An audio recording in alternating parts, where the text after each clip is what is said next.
Get this and get it straight. Crime is a sucker's road, and those who travel it wind up in the gut of the prison of the grave. This time I was in the country where the night should have been nothing but peace and quiet. But a pair of angry eagles changed all that. One was solid gold and too close to a battered corpse. The other weighed 160 pounds and was too quick with his fists. It happened like this. From the pen of Raymond Chandler, outstanding author of crime fiction, comes his most famous character in The Adventures of Philip Marlowe.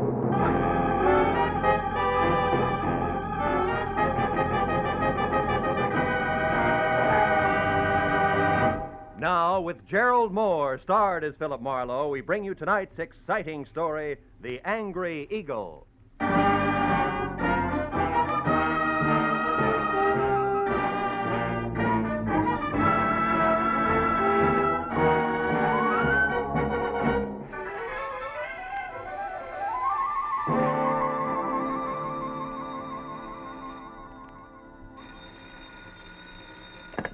Hello. Mr. Philip Marlowe, please. Clover Lake, California calling. This is Marlowe. One moment, sir. Go ahead on your call to Los Angeles, please. Hello, Marlowe. Babe Durney. Remember me, light heavy contender in 39? Oh, yeah, sure. I remember you. Good. You still have that bar in Southgate? No, I'm back in the game. Ah. Trainer this time for a welterweight that's good. His name's Danny Eagle, and he's another Barney Russ, believe me. No kidding. Yeah, but he's in trouble. Come on out, will you, Phil? Clover Lake's only 20 miles. You can be here by 6. It's just outside of Malibu, up on the hill. Well, what's your boy's trouble, babe? Plenty. And it could end up being his life. Now step on it, Phil. Oh, and listen, you're a sports writer from Detroit, not a private detective. You got it? Got it. Leaving now, babe.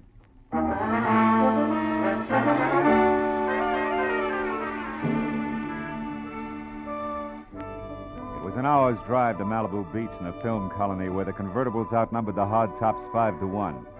And another 30 minutes up into the mountains along a steep spiral of macadam which at every turn made more of the Pacific below and less of Malibu. Until finally I was at the top. To my right, there was a dirt road which a freshly painted sign said led to Clover Lake Training Camp, private. Raleigh Lance, owner. I drove on into what turned out to be a converted summer hotel marked office. A couple of buildings that had been stables and maybe 24 cabins spread out over a sloping green acre that led to a cliff's edge and the lake some 100 feet below. When I pulled in and parked in a gravel semicircle which was close to a roofed-over boxing ring where a lot of muscles and sweatpants was making a punching bag sound like a machine gun, I saw Babe Durney coming toward me in ducks and white T-shirt with an angry fighting eagle as in Danny on it. He was more bay window and less hair than last time, but still the same quick smile under a nose that spread over half his face and an extended hand that could have passed for a catcher's mitt. Hiya, Phil. Glad you didn't take any longer. Things are worse. Oh? Danny got canned an hour ago, and he's burning up. Told Lance and his wife where they both could go, and I think he's going to personally see to it that they get there. Now, wait a minute. Who's this Lance? Oh, Raleigh Lance. He runs this place, Marlowe. Yeah. Strictly the big-time, big-shot manager. His seat at the fights has to be A1. His license plate the lowest number he can get. Yeah, half pint in French cuffs and built-up heels. He's got 10 fighters there. Danny's one. And the wife? Oh, yeah. Myra. A lot of curves, a lot of war paint, and never enough clothes on. Know what you mean. Yeah, well, also not much to keep her busy, and Lance hasn't got time to run around down in Malibu. Which means sheep's eyes at the boys, huh? Yeah, Danny Eagle included. Not that the kid ever did anything about it, mind you. Figured Ah. she was just being friendly. Come on, let's move on down by the lake like I was just showing you around. Hey, Jersey. Yeah? You can quit now. Do a mile in the shower. Okay, Big. See you later. Anyhow, Phil, this morning, Lance and the missus had a beef when the big shot got mad, read Myra off, and called Danny and tried the same thing on him. Didn't take, huh? No, so the boss canned him. Kid went back to his cabin and started kicking the fixtures around. That's when I called you. He's got a lot of temper, Phil. Yeah, but what do you want me to do? Help me get him out of here before he tangled with Lance. He said he wasn't going to get off the ground till things were squared away, and he... Oh, hold it. What now? Over there near the edge of the cliff. Friend of Lance's, just weatherwax. Well, that old man? Yeah, hayseed to look at or listen to, but he owns about every piece of land around here. Uh-huh. Rich, retired, and has just learned about prize fighters. Calls them gladiators. Also, he's got a mud fence-faced daughter he's real anxious to pass off. Yeah, also he's coming this way. Oh, hello there, son. Yeah, don't encourage Gab. It's his specialty. Well, Babe, my boy. What shape are you in tonight? Oh, well, not quite fighting trim, Mr. Weatherwax. I was just showing Mr. Marlowe here around the grounds. He's a sports writer. Sports rider. Yeah. Well, glad to make your acquaintance, Miss Marlowe. Thank you. Yes, sir. But when I think about what I've missed all these years not following the ring... Mr. Weathermarks, excuse me, but we're in a hurry. I want Mr. Marlowe to see the lake before it's dark. We'll see you at dinner or up at the lodge later, huh? Yes. I'll look forward to that. Goodbye. Yeah, bye, sir. The original windbag. Yeah. But, Marlowe, like I was saying, I gotta have your help. Yeah, but what can I do now? The kid's through, babe. Sure, but look, Phil, I know other managers. I also know the makings of a champ when I see him, and Danny Eagle's got the stuff. And? Okay, I like him. Ah. Phil, you gotta get next to Lance. If he thinks you're doing a feature on him, he'll be your best friend in a couple of hours. A little Napoleon. Uh-huh, and when I'm buddy-buddy, I steer him away from ordering his muscle man to play pretzel with Danny while you're trying to get him out of here. Is that it? That's right. I already planted that you're coming up here, so all you got is... Hey, look. Huh? Up at the lodge on the porch there. That's him and Myra going in the office. My cue. Mm-hmm. Okay, but first tell me one thing, babe. Does Danny know about me? No. He'd turn against me if he did. He likes to settle his stuff his own way. That's why you got to get to Lance. In or out of the ring, it still takes two to make a fight, Phil. Yeah. All right, babe. I'll do my best. Yeah, Philip Marlowe, Detroit Daily News. Wonder if there is such a paper. No, it doesn't sound too bad. Listen, Myra, I don't want any more trouble with you. I'm fed up. Oh, You're fine. fed up. You? Well, that's funny. You dragged me up here and expect me to... And try real hard to understand this. I dropped 10 grand, 10,000 berries last night on that punk Steve Rocker. I'm not very happy. So you want a fighter who stinks. What's that got to do with me? I don't know. But if you'd let him alone, he wouldn't have looked so tired in there. Of all the cheap cracks you've ever made, that's about the... The what? Go on, say it. You never flirted. You never played up to it. You were only being friendly. Go on, spit it out, why don't you? Don't think I won't. When we're alone. Oh. Excuse me, I didn't mean to eavesdrop. I was looking for Mr. Lance. Raleigh Lance? That's me. What do you want? My name's Philip Marlowe, Detroit Daily News, Mr. Lance. Oh. Yes. Come in, Mr. Marlowe. Oh. There was a note here on my desk. I should expect you for an interview. Glad to see you. Oh, thank you. I don't believe I've, My wife, Mr. Marlowe, Mrs. Lance. How do you do? Hello. From, Detroit, you said? Yeah. How are things at the Beaver Club? That's quite a spot, I hear. Oh, yeah, quite. I used to go with a reporter there. He told me about some wild parties at their press club. Busy Beaver Nights, they used to call them. Yes, busy beaver night. Lots of fun. Mm-hmm. I'll bet. Myra, Mr. Marlowe and I'd like to talk a while, so, So I'll be running along. It's a pleasure, Mr. Marlowe. Thank you. Goodbye, Raleigh. I'll see you later. Yeah. Well, Mr. Marlowe, have a chair. Drink? Yeah, I will, thanks. It's quite a spot you have here, Mr. Lance. Make it Raleigh, fella. All right. Yeah, it's okay. But you're not up here to write about a training camp, are you? Of course, I know background counts, but, well, like this drink, the soda helps, too. But the scotch is the thing, huh? Health? Same. Yeah, you're right about that scotch. Mr. Lance? What is it, Kelly? I'm busy now. Well, it's about Danny Eagle. Did you give him his walking papers? No, Big Gurney stopped me, Mr. Lance. Said he'd give Danny the word himself that he could handle him. That fat pug! Who does he think he is? Well, he said he just didn't want trouble, Mr. Lance. Besides, he said Danny was taking a walk. Yeah? Well, I'm going to give him the air, too.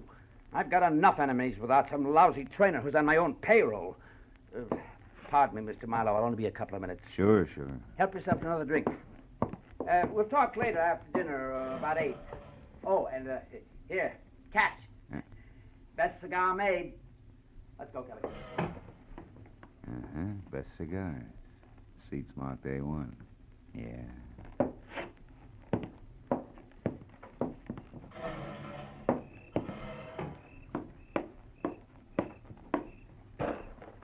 Hey, Huh? don't go away mad.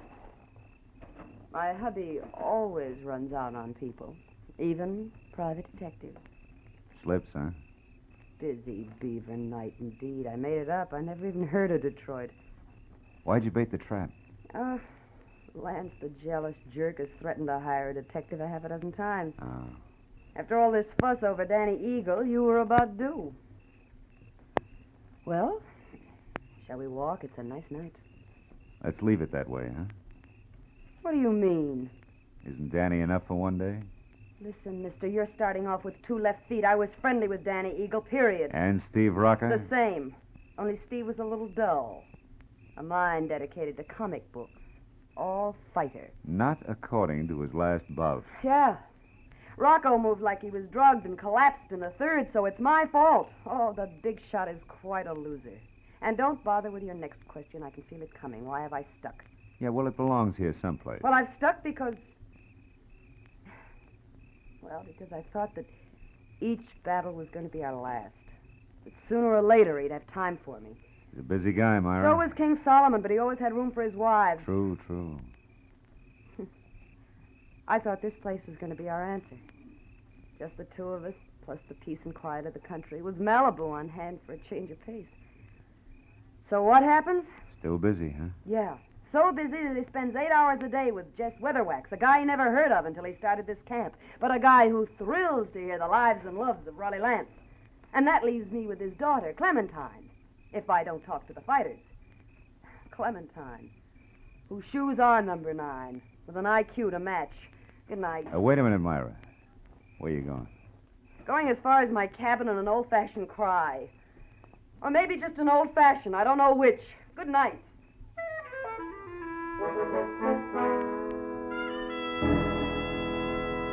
When Myra pivoted on a spiked heel and stomped off into the dark, I knew that I had to move fast because when next she and hubby met, the fact that I was a private detective was going to become public domain. And from there on out, I'd be of little use to Babe Durney, and if Lance's muscle playmates caught up to me, of no use to anybody. I located Danny Eagle's cabin among half a dozen others, peeking out of a thick grove of pepper trees, showing light from a half-open door.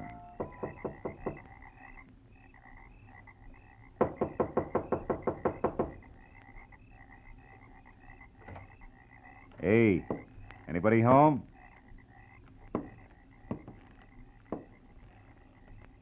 Inside, there was a closed valise on the edge of the only bed. And on the dresser, some money, a package of lemon lifesavers, and a tie clasp. A gold one with a gold angry eagle on it that said Danny was still around. Then he got to talk for himself. Think you're in the wrong cabin, mister. I haven't vacated yet. Well, don't you think it'd be easy all the way around if you did, Danny? Right now, I'm not looking for the easy way, mister.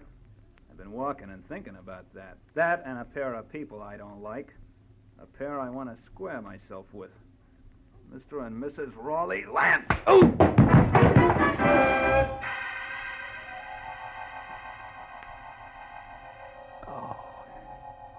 It was purely a case of mistaken identity. But it served as a reminder that it still took 2 to make a fight. And that the only chance I had left was to get next to Raleigh Lance and keep him away from Danny Eagle. I spent a half hour going from the lodge to Lance's empty cabin to the dining room and every other place where I thought he might be. But finally, I remembered Jess Weatherwax, the one-man fan club whom I located back up at the office. Oh, hello there, son. He was peeling off his coat and getting ready for canasta with something uncombed and built like a length of pipe. Who had to be daughter Clementine. What can I do for you, son? Mr. Weatherwax, have you seen Lance? Why, no, Mr. Marlowe. We just came in. You deal, dearest. Is it important? Very. Daddy. Oh, excuse me, child. Mr. Marlowe, my daughter, Clementine. How do you do? Very fine, thank you. Mr. Marlowe, Daddy told... Hey, Marlowe, is that you in there? Oh, it's Babe Durney. Yeah, excuse me.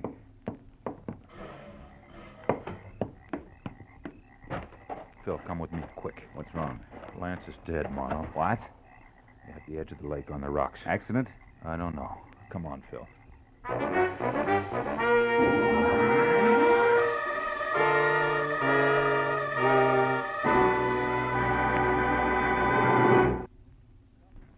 In just a moment, the second act of Philip Marlowe. But first, the confusion created by Gracie Allen has never been more clearly, more hilariously defined than it will be this Wednesday night when a writer for a national magazine comes to interview her.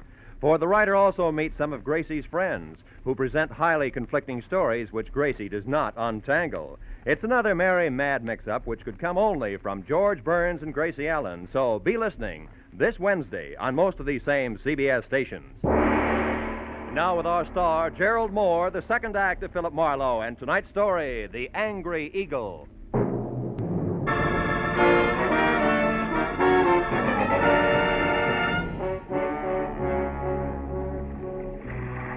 Sharp lakeshore stones, like countless fighters' fists, had hammered all the life out of Rolly Lance.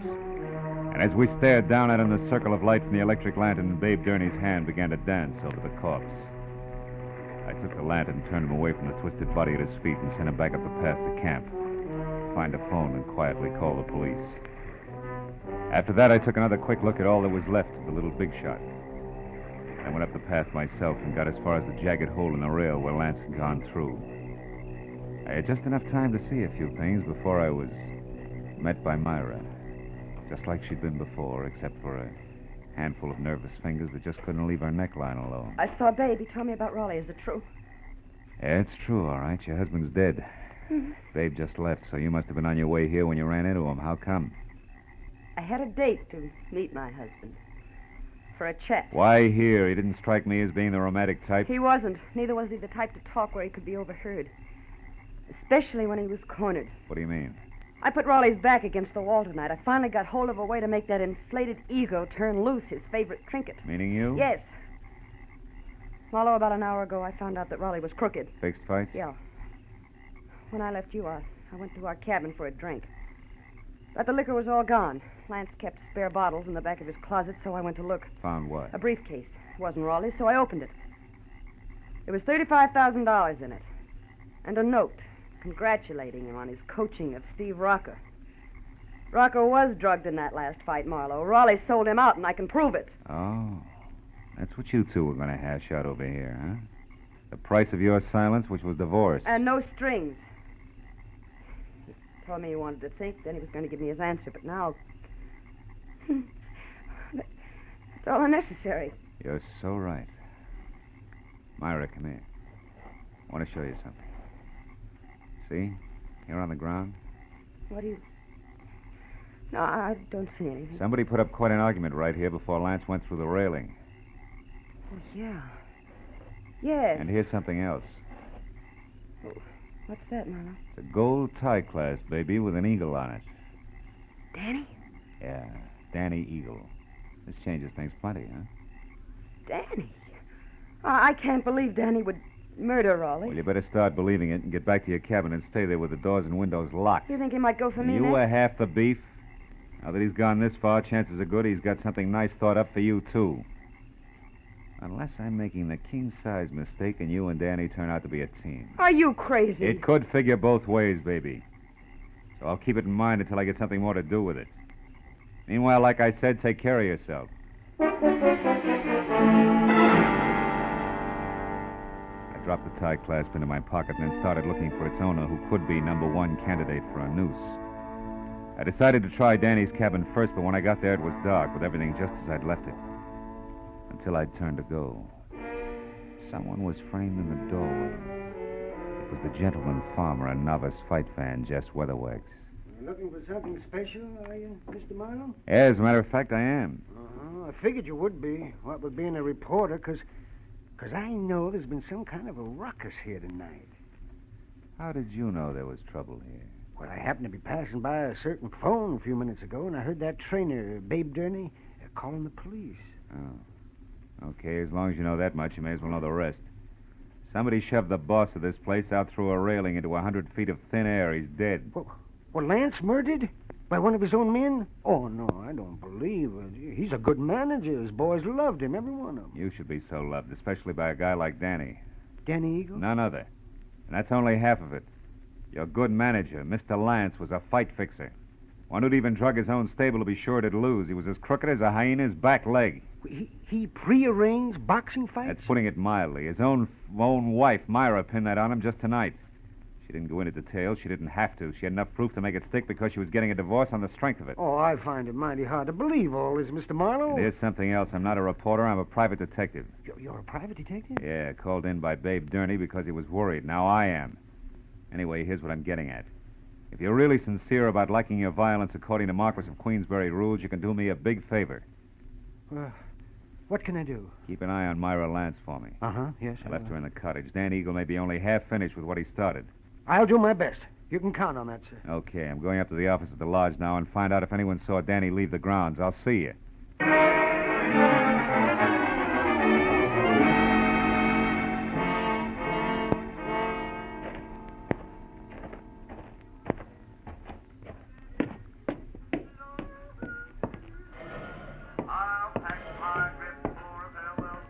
Oh, hello there, Mr. Marlowe.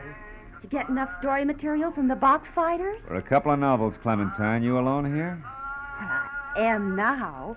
My daddy and I were playing canasta, but he left a while back. Went off without his coat, too, see? I know. You've been here in the office ever since, huh? Why, yes, why? Well, maybe you can help me. Did you... Gladly. But you've just got to help me first, Mr. Marlowe. Have you got a cigarette paper?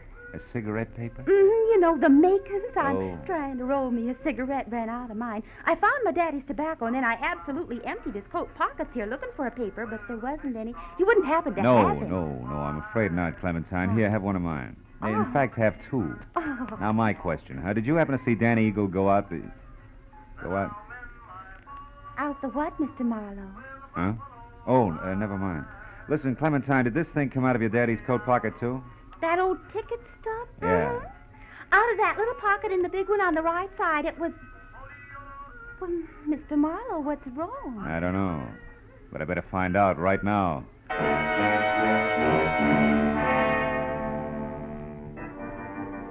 I ran out of the office and past the empty rope ring toward where the cabin stood, I was full of the conviction that Clover Lake Training Camp was due for a second corpse any minute.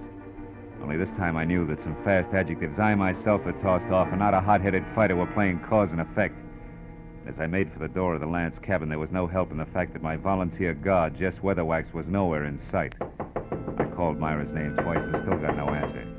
So I stepped back to go to work on the door with my shoulder when the lock turned from inside. What is it, Marlowe? What are you doing here? At the moment, Myra, baby, I'm counting lucky stars, the kind that kept you hale and hearty in spite of me and my big mouth. I'm afraid I don't know what you mean. I mean, I almost spilled all, including the clincher, which was where you could be located. All this, mind you, to the guy who no doubt was in it with Lance right up to his Adam's apple. The fact that you're still breathing means that he must have given up and beat it because as a topper, I sent him here to guard you. Say, what's the matter? Aren't you even curious? Why, yes, sure, of course. So am I, Marlowe. Don't move. Oh, no. You have a talent for stupid audacity, young man. Myra's still breathing because up to the point where you knocked on this door, she still didn't realize my connection. But when you showed up, I couldn't take a chance. I was forced to bring this gun into things and wait behind the door. Now, obviously, you both know. And I was so relieved you still had strength enough to open the door, Myra. I stepped in chin first and was happy about it. Well, I was afraid to warn you. Well, it's your move, Weatherwax. What'll it be? I have no choice. What? You'll have a lot of bodies to crawl out from under, Buster. It won't be too hard. Danny's already framed for Raleigh's murder. Framed by whom? By Raleigh Lance himself. Such a simple little plan. I worked it out as I worked out everything else around here. Just for the record, how was it supposed to go? Once Myra knew about Raleigh, she became dangerous to me. She had to be killed. So I told him how to set up the whole thing. You know, you're really enjoying yourself, aren't you? Frankly, no. Or I just don't intend to take the rap for my late partner's stupid clumsiness. Oh, but this has gone far enough. Oh, no, it ain't. Dave, look out. He's got a gun. Duck, Myra! That boy, Bill. He lost his gun. And I still got a good right hand. My boy ain't gonna be framed for nothing. Dave, stop it. I'm gonna fix this guy good. Lay off, Dave, will you? Lay off. Lay off, I tell you. Lay off. Okay. You gotta tell us the rest. Come on, Weatherwax, talk. What actually happened on the path to the lake? Well? Lance set up the frame on Danny as I told him to by planting that eagle tie clasp at the weak spot in the rail. And then he made a lot of marks on the path, like there'd been a fight. Go ahead. And after that, he went over to kick the rail loose. He tripped and he fell. All because of those shoes of his with the hard, slick soles and built-up heels. Silly little man.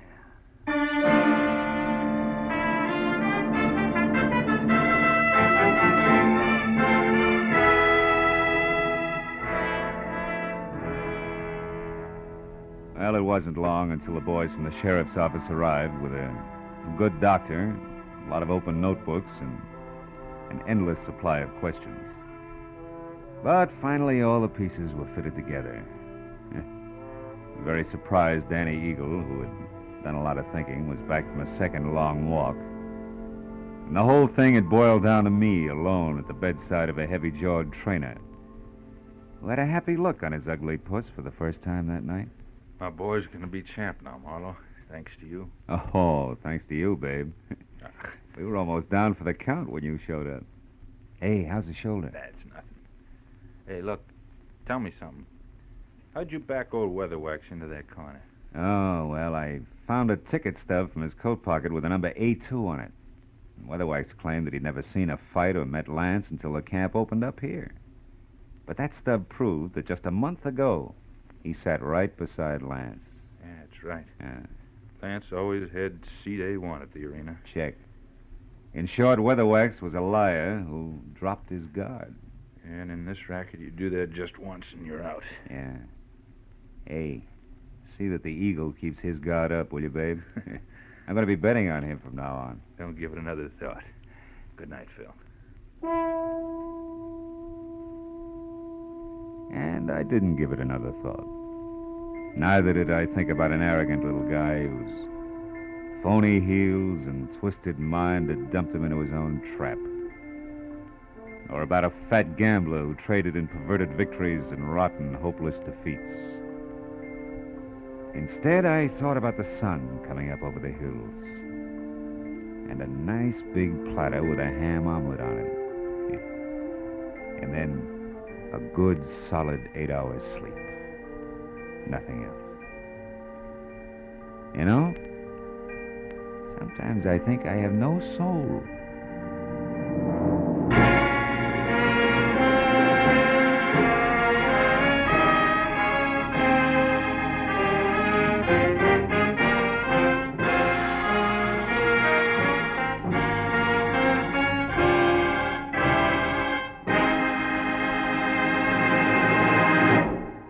Adventures of Philip Marlowe, bringing you Raymond Chandler's most famous character, star Gerald Moore, are produced and directed by Norman MacDonald and are written for radio by Robert Mitchell and Gene Levitt.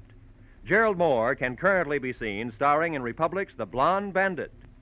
Featured in our cast tonight were Joan Banks, Barney Phillips, Wilms Herbert, Howard McNear, Elliott Reed, Frank Gerstle, and Ann Morrison. The special music is composed and conducted by Richard Arant. Be sure and be with us again next week when Philip Marlowe says... This time a nervous breakdown in a driving rain. A cape with a high collar and a tiny sliver of glass led me from the ballet and a beautiful dancer to the edge of a cliff and death.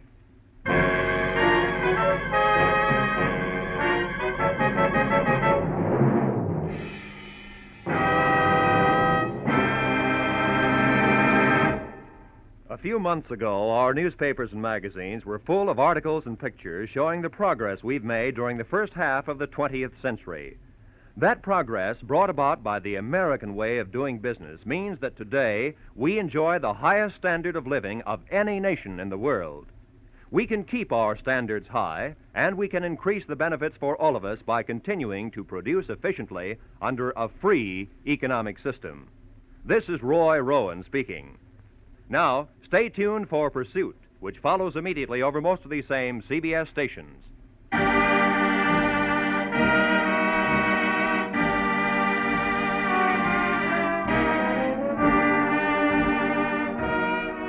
This is CBS, where Burns and Allen are heard every Wednesday night, the Columbia Broadcasting System.